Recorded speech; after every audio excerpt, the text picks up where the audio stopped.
17. Sabi ng Diyos kay Abraham, nung kausapin siya ng Diyos, after na magkahiwalay po sila ni Lot. Alam po natin, kinakailangan mawala si Lot, a type of a worldly person na dapat ay mawala sa buhay ni Abraham upang marating po ni Abraham ang direction ng ating Diyos. Sabi po dyan sa Genesis 13:14, after Lot had gone, nung mawala na si Lot, the Lord said to Abram, look as far as you can see, in every direction, north, south, east, and west. So kung ang nakikita mo sa iyong lugar ay mahirap dito, ay mahirap, matigas ang puso ng mga tao rito. Kapag ganyan ay mahirap ang ministry, ay walang mangyayari. Kapag ganyan ka ang pananaw mo sa buhay, I tell you, walang manifestation ang Christ sa buhay mo. The more na nagiging mahirap ang ministry, the more na sinasabi mong God is able. Amen.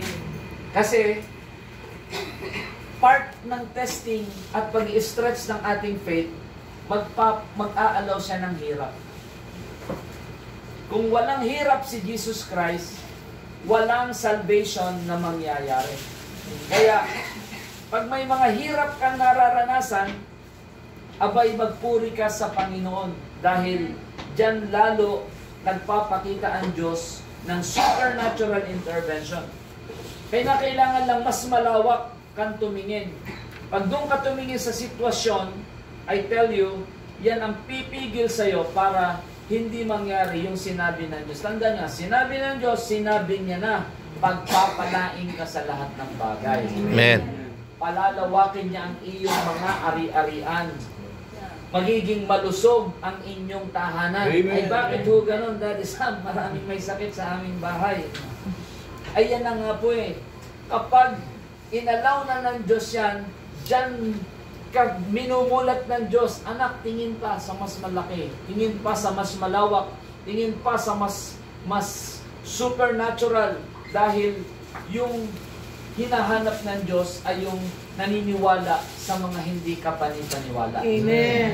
Kung ang paniniwalaan mo lang ay yung kapanipaniwala, ay di parang tayo ay mga Pariseo at Eskribalaan.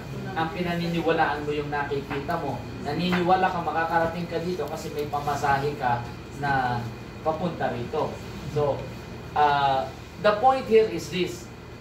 Pag sinabing, looking as far as you can see, ito'y paniniwala doon sa mga hindi mo kayang gawin, pero alam mong kayang gawin ng Diyos, na lahat ng dako ay magiging City of God. Amen. Bawat barangay, magkaka-City of God. Amen. Ang Diyos so ang magre-raise up ng tao. Siya po ang magtitindig ng mga tao. Kailangan lang dumaan talaga tayo sa proseso. Kung walang training, mag-training. Ang Kuya Alhoy, ganito ho, yan ay hindi ho normal ang katawan niya, yan ay dinadialysis 3 times a day. Pero, 3 times a week. Pagkain ng 3 times, ano? Pero bakit nagtitrain yan? Bakit? Kasi mahal niya ang Diyos. Amen. Tapos yung inyong mga membro, wala namang mga sakit, ayaw niyang ipatrain.